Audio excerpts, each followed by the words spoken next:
नाज़रीन आदाब, 26 जुलाई 2022 मुताबिक 26 जिलहिज्जा के अवधनामा वॉइस एडिशन में आपका खैर मकदम है। मैं हूं मुसी रजा और आप समाअत फरमाने जा रहे हैं अवधनामा में शाया अहम खबरों के खास हिस्से। द्रौपदी मुर्मू ने पीर को पार्लियामेंट के सेंट्रल हॉल में मुल्क की 15वीं सदर के तौर पर हलफ लिया है। अपने पहले खिताब में मुल्क की दूसरी खातून और इस आला तरीन आईनी ओहदे तक पहुँचने वाली कबायली बिरादरी की पहली रहनुमा ने मुल्क के नौजवानों के जोश और जज्बे और खुद एतमादी पर एतमाद का इजहार किया और कहा कि वो नौजवान नस्ल की कोशिशों में भरपूर साथ देंगी। चीफ जस्टिस NV रमन्ना ने पार्लियामेंट हाउस के सेंट्रल हॉल में मुनक्किदा एक शानदार हलफ बर्दारी की तकरीब में मुर्मू को ओहदे का हलफ दिलाया। मुर्मू आजाद हिंदुस्तान में पैदा होने वाले मुल्क की पहली और सबसे कम उम्र सदर हैं। उत्तर प्रदेश की गवर्नर आनंदीबेन पटेल और वजीर आला योगी आदित्यनाथ ने द्रौपदी मुर्मू को सदर जमहूरिया के तौर पर हलफ लेने पर मुबारकबाद पेश की है। महंगाई के मसले पर बहस का मुतालबा करते हुए मानसून इजलास के आगाज से ही हंगामा बर्पा करने वाले कांग्रेसी अरकान पार्लियामेंट पर कार्रवाई करते हुए लोकसभा स्पीकर ओम बिरला के हुक्म पर कांग्रेस के 4 अरकान को सेशन की बकिया मुद्दत के लिए आज मुअत्तल कर दिया गया। पार्लिमानी उमूर के वजीर प्रहलाद जोशी ने हंगामा करने वाले अरकान के खिलाफ ऐवान में उनकी मुअत्तली की तजवीज पेश की और प्रिजाइडिंग ऑफिसर ने ऐवान में मुअत्तली की तहरीक पेश की, जिसे ऐवान ने सौती वोट से मंजूर कर लिया।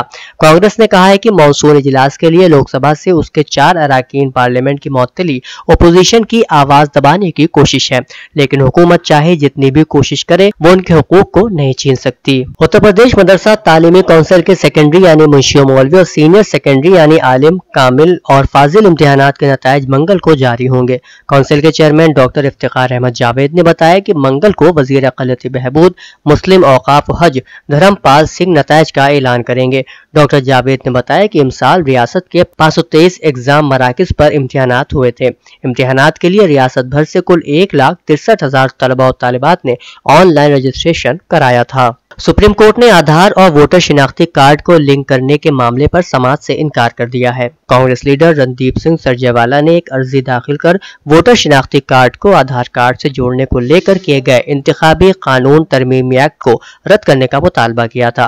कांग्रेस लीडर ने इसके लिए सुप्रीम कोर्ट में एक अर्जी दाखिल की थी, जिस पर समाअत से इनकार करते हुए सुप्रीम कोर्ट ने उन्हें हाई कोर्ट जाने के लिए कहा है। उत्तर प्रदेश के बाराबंकी पूर्वांचल एक्सप्रेस वे पर सड़क किनारे खड़ी डबल डेकर बस को पीर की सुबह दूसरी तेज रफ्तार बस ने टक्कर मार दी। इस हादसे में कम से कम 8 मुसाफिरों की मौत हो गई, जबकि 20 से ज्यादा मुसाफिर शदीद जख्मी हो गए, जिन्हें लखनऊ के ट्रामा सेंटर में दाखिल कराया गया। बाद जख्मियों की हालत तशवीशनाक बताई जा रही है। वज़ीर आला योगी आदित्यनाथ ने वाक़े पर अफसोस का इजहार किया है और जख्मियों के मुनासिब इलाज के इंतजाम करने की हिदायत भी दी है। हिंदुस्तानी क्रिकेट टीम के साबिक कप्तान और विकेट कीपर बल्लेबाज महेंद्र सिंह धोनी को मुल्क की सबसे बड़ी अदालत यानी सुप्रीम कोर्ट ने नोटिस भेजा है। सुप्रीम कोर्ट ने धोनी को ये नोटिस आम्रपाली ग्रुप मामले में भेजा है और साथ ही आम्रपाली ग्रुप मामले में शुरू की गई सालिसी की कार्रवाई पर भी स्टे लगा दिया है। काबिल जिक्र है कि आम्रपाली ग्रुप मामले में सालिसी का हुक्म दिल्ली हाईकोर्ट ने धोनी की अर्जी पर ही दिया था।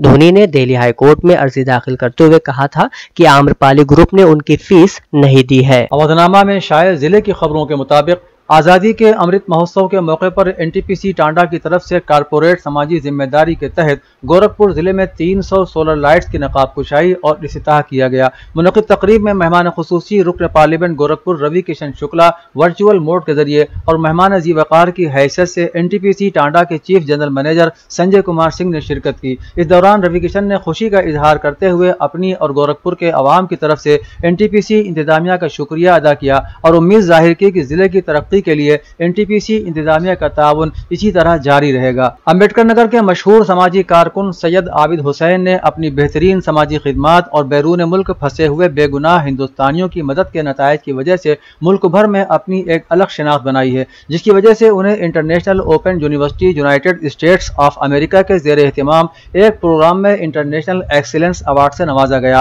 प्रोग्राम के ऑर्गेनाइजर डॉक्टर VK बजाज ने बताया कि 24 जुलाई को RK रेजेंसी होटल भोपाल में मुनक़िदा बैनुल अक़वामी प्रोग्राम के दौरान आबिद हुसैन को फिल्म अदाकार राजपाल यादव, डॉक्टर विजय बजाज और सुधा श्रोमणी डॉक्टर के हाथों इंटरनेशनल एक्सीलेंस अवार्ड 2022 दिया गया। आबिद हुसैन ने एजाज हासिल करने पर इजहार तशक्कुर किया और कहा कि वो इसी तरह समाजी खिदमत का काम आगे भी करते रहेंगे। देवबंद शहर के ईदगाह रोड पर वाक़ मारूफ दीनी दरसगाह दारुल उलूम फारूकिया में एक ताज़ियती मीटिंग का इनेकाद किया गया, जिसमें शेख अब्दुल कादिर रायपुरी के खलीफा मौलाना हकीम सैयद मुकर्रम हुसैन काज़मी के सानिया इंतकाल पर शदीद रंजो गम का इजहार किया गया। इस मौके पर इदारे के मोहतमीम मौलाना नूरुल हुदा कासमी बस्तवी ने कहा कि मौलाना मोहम्मद मुकर्रम संसारपुरी के वालिद माजिद मौलाना इसहाक मौलाना अब्दुल कादिर रायपुरी के किबार खुलफा में से थे। उनकी वफात मौलाना अब्दुल कादिर की जिंदगी में हो गई थी। वालिद के बाद मौलाना हकीम मुकर्रम हुसैन को भी शेख रायपुरी ने इजाजत बैअत और इरशाद से नवाजा था। मौलाना नूरुल हुदा कासमी बस्तवी ने बताया कि मरहूम का शुमार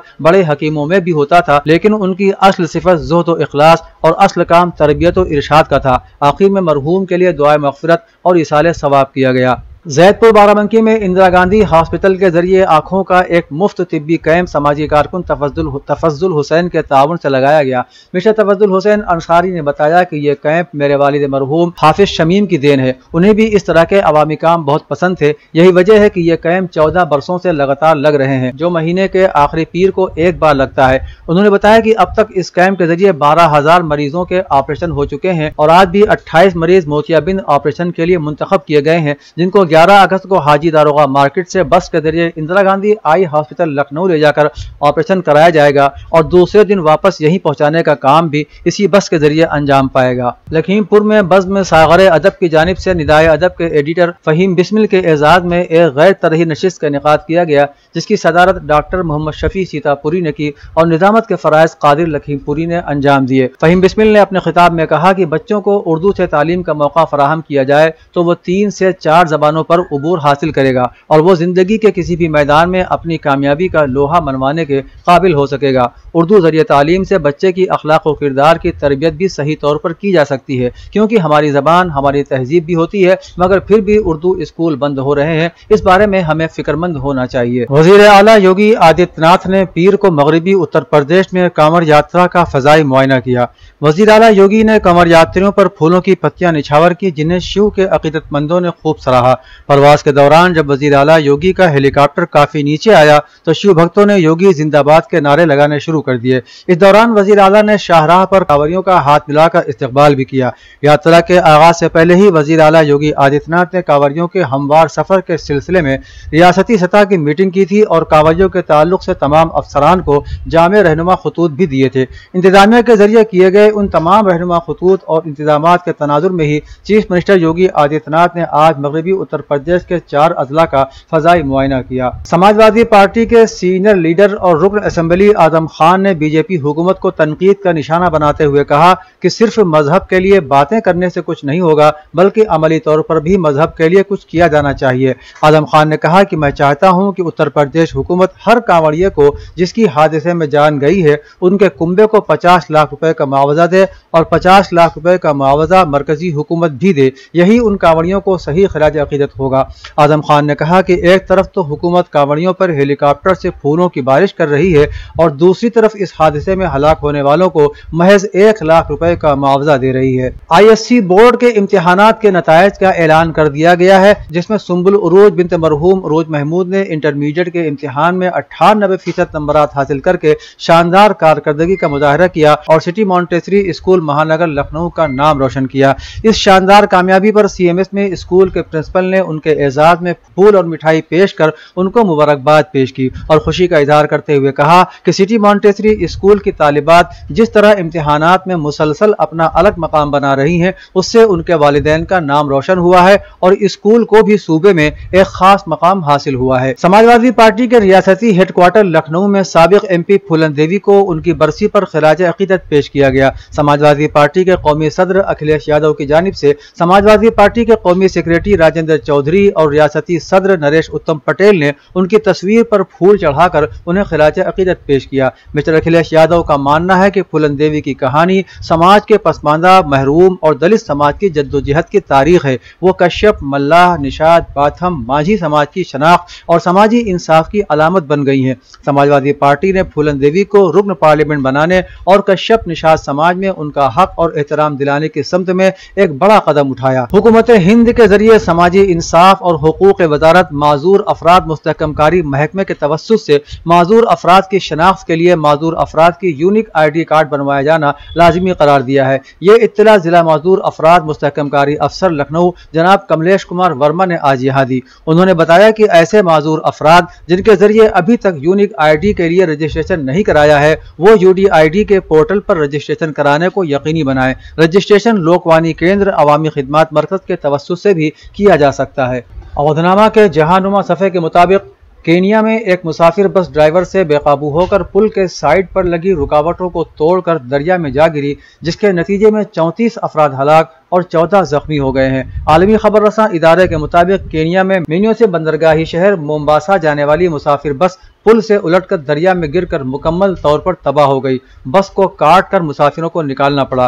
रेस्क्यू टीम ने इमदादी कामों के दौरान 11 मुसाफिरों को जिंदा बचा लिया और जख्मियों को अस्पताल मुंतकिल कर दिया गया, जबकि दरिया से 34 लाशें भी निकाली गई हैं, जिनमें 14 खवातीन और 2 बच्चियां भी शामिल हैं। रूस की वजारत दिफा ने कहा है कि यूक्रेन के फौजी बेड़े और अमेरिका के हथियारों का गोदाम तबाह कर दिया गया है। रिपोर्ट के मुताबिक रूस ने कहा है कि उसने ओडिशा शहर में यूक्रेन की फौज के एक बेड़े और जदीद तरीन हथियारों और हार्पून मिसाइल से भरे अमेरिकी हथियारों के गोदाम को तबाह कर दिया है। यूक्रेन के सदर व्लादिमीर ज़ेलेंस्की ने ओडिशा शहर पर की गई गोलीबारी की मजम्मत करते हुए कहा कि तुर्की और अक़वाम मुत्तहिदा की सालिसी में होने वाले मुआहिदे पर अमल दरामद करने के लिए रूस पर एतमाद नहीं किया जा सकता। अक़वाम मुत्तहिदा के सेक्रेटरी जनरल एंटोनियो गुतेरेस ने भी हमलों की मजम्मत करते हुए कहा है कि मुआहिदे पर मुकम्मल तौर पर अमल दरामद करना लाजिम है, जबकि व्लादिमीर पुतिन ने इस जंग को खुसूसी फौजी ऑपरेशन करार दिया, जिसका मकसद यूक्रेन को गैर मुसल्लह बनाना और खतरनाक कौम परस्तों को खत्म करना है। शाम में एक गिरजाघर की इफ्तिताही तकरीब के मौके पर नामालूम जानिब से किए गए रॉकेट हमले में 2 अफराद हलाक और 12 अफराद जख्मी हो गए। आलमी खबर रसां इदारे के मुताबिक शाम के सूबे हमा के गिरजाघर पर उस वक्त रॉकेट हमला किया गया जब वहां इफ्तिताही तकरीब जारी थी। तकरीब में शाम के आला सरकारी हुक्काम और रूसी फौज के ओहदेदार भी शरीक थे। रॉकेट गिरने से भगदड़ मच गई और स्टेज मुकम्मल तौर पर तबाह हो गया, जिसके नतीजे में 2 अफराद हलाक और 12 जख्मी हो गए। जंगज़दा मुल्क में कई मुसल्लह ग्रुप मुतहर्रिक हैं, लेकिन अभी तक किसी ने इस हमले की जिम्मेदारी कबूल नहीं की है। वाज़ेह है कि 2014 से जारी इस जंग में अब तक 2 लाख के लगभग अफराद हलाक हो चुके हैं, जबकि 10 लाख से ज्यादा अफराद बेघर भी हो गए हैं। इराक के वजीर दिफा ने कहा है कि तुर्की के फौजी इराक में 20 किलोमीटर अंदर तक घुस आए हैं। सऊदी टेलीविजन चैनल रिपोर्ट के मुताबिक इराक के वजीर दिफा ने कहा है कि हमने तुर्की से कहा था कि वो शुमाली इराक में वाक़ तुर्की के फौजी अड्डे ज़िलिकान से अपने फौजियों को हटा ले, लेकिन तुर्की ने हमारी बात नहीं मानी। वाज़ेह है कि बुध के रोज तुर्की ने शाम के एक तफरीही मकाम पर गोलाबारी की थी, जिसके नतीजे में 11 आम शहरी जाँ बहक और 23 जख्मी हुए थे। इस हमले के बाद शुमाली इराक में वाक़ तुर्की के गैर कानूनी फौजी अड्डे ज़िलिकान पर रॉकेटों से हमले हुए। श्रीलंका की पुलिस ने सदारती महल से चोरी किए गए सोने की अशिया को फरोख्त करने वाले 3 मुजाहिरीन को रंगे हाथों गिरफ्तार कर लिया है। आलमी खबर रसां इदारे के मुताबिक श्रीलंका की पुलिस ने 3 मुजाहिरीन को हिरासत में ले लिया। गिरफ्तार होने वालों पर सदारती महल से सोने की कीमती अशिया की चोरी और उन्हें फरोख्त करने का इल्जाम है। पुलिस के मुताबिक इन अफराद को रंगे हाथों गिरफ्तार किया है और उनके कब्जे से 40 से जायद कीमती अशिया भी बरामद की गई हैं। मुलजिमान को क्रिमिनल इन्वेस्टिगेशन डिपार्टमेंट के हवाले कर दिया गया है। वाज़ेह है कि 19 जुलाई को हजारों मुजाहिरीन ने सदारती महल और वजीर आजम की निजी रिहाइशगाह पर धावा बोला था और आग लगा दी थी, जिसके बाद सदर ने इस्तीफा दे दिया था। अवधनामा में शाये खबरें और मज़ामीन को मुकम्मल तौर पर पढ़ने के लिए www.awadnama.com पर विजिट